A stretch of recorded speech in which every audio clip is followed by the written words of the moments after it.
Hello, and welcome. I am the anonymous Weeb or Weebs for short, here for another video about Chainsaw Man. This time I am going to be covering chapter 86 to chapter 88. Starting off with chapter 86, Kobani's life continues to be nothing but suffering. Her fellow employees are dropping like flies all around her, heads removed by the Chainsaw Man. When she finally can't take it anymore, she picks up the fallen burger and slaps it down on the table in front of the bloody soaked devil. Why she didn't do that before is anyone's guess, but maybe she just didn't think of it, or maybe she thought it wouldn't satisfy the monster which sat in front of her. But, it seems like Chainsaw doesn't mind at all, devouring the burger with gusto. It's hard to tell if it's enjoying it or only acting on what Denji had wanted. As Kobani stands there sobbing, the Chainsaw Devil remembers Denji, as he looked back at the beginning of the series with an eye patch, commenting on how he's like to go on a date with a girl. This is all it takes for the Chainsaw to set out to fulfill the next one of Denji's dreams, lifting up Kobani using its ripped-out intestine which is still wrapped around its neck. Seems like her suffering is going to continue for a bit longer. Unfortunately for Kobani, the Chainsaw Devil doesn't understand that a date is supposed to be mutually enjoyable. Kobani is forced to go along with destructive antics of the Chainsaw Devil, much to her dismay and distress. She can't even taste the ice cream that she is eating, and her troubles only increase when some random devil hunter shows up, and ends up dead on the floor. Honestly, what kind of idiot just goes up to a devil like that and challenges them when they have a hostage? That idiot got what he deserved. The next thing to come to the Chainsaw Devil's mind for this most unfortunate date is dancing. Kobani tries to worm her way out of it feebly by saying she doesn't have any money, but that's not going to stop the Chainsaw Devil as he cuts a cash machine in two. Money spewing out over the floor as Kobani lets out a horrified yelp. But she isn't done trying to get out of it yet, saying she's never danced before in her life. Oh, this poor girl, she really just can't catch a break, can she? I'm starting to think that Fujimoto likes to make her suffer. As she's sobbing her way through a dance, the Chainsaw Devil just up and leaves her with the headless corpse of the devil hunter. I guess that was enough of a date for the Chainsaw Devil. Now he sits alone on top of a building looking over the city below him. And then, who but Makima should show up? Seems like the Control Devil has come back for another round, this time with some familiar faces as reinforcements. But does Makima really think they can accomplish what the Hell Devil wasn't able to? What all those devils in hell couldn't? That's the end of chapter 86, moving on to chapter 87. We pick up where we left off. Makima explains that these people aren't devils, humans or fiends, but something else. The name of their kind was eaten by the Chainsaw Devil, but they didn't disappear.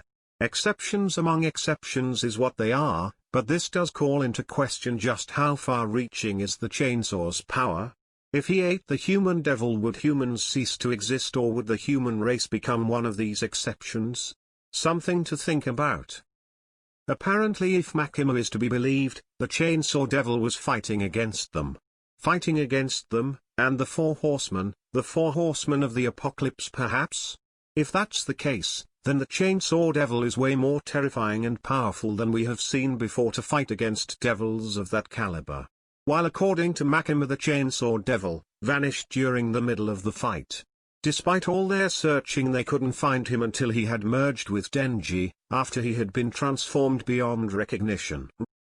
Who or what might have caused that is unknown, but whatever it was, it had to be strong enough to overcome the hero of hell. Not a feat which can be easily achieved, as we have already seen. Once it has entered this berserker state, it is incredible hard to put down in the ground.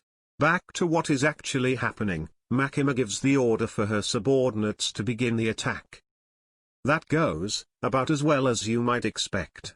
The group includes what looks like the Katana Devil, the Bomb Devil, a Broadsword Devil, Spear Devil, and several others.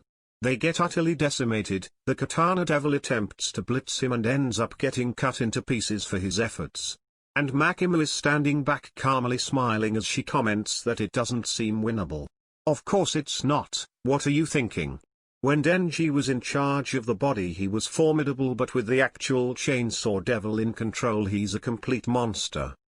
One thing you can say about Makima, is that she can always keep a smile on her face. Moving into chapter 88, we see that below the Chainsaw Devil is what looks to be a flamethrower devil who shoots straight up. The flames blast the Chainsaw Devil out of the building, and while airborne he gets attacked by some sort of monster-looking devil. They don't do much as they get swatted away like a bug, smashing into the building Chainsaw Devil had just been sent flying from. But they aren't done yet. Bomb Devil grabs him, the Chainsaw Devil, and starts flying straight up. For the sake of her efforts, she gets cut into pieces. Are they done now? No. They aren't done. The Spear Devil throws his weapon straight up into the Chainsaw Devil's shoulder, propelling him even higher into the air. So are we done now? No. Makima starts shooting at him using a finger gun, shooting him up and into the Earth's atmosphere. Are they trying to shoot him into outer space? Well, doesn't matter, the Chainsaw Devil is just too fucking overpowered to die. Ripping out his heart, and throwing it back towards the Earth, being dragged along with it, the Chainsaw Devil won't be stopped so easily. After entering into the city, chains burst out from its arms, wrapping around its attacks and dragging them in. And wouldn't you know it, Makima looks absolutely gleeful to be in the Chainsaw Devil's chains. That joy doesn't get to last long, unfortunately, as she, like all the other devils, get cut up into pieces. But we all know Makima's not dead. She won't die until either every citizen of Japan is dead or the Chainsaw Devil eats her, so we'll probably see her again sooner rather than later. Now, with what happened in the chapters out of the way, let's discuss them. First, the fact that Kobani is being kept alive. Is there a purpose behind it, or does Fujimoto just like making her suffer?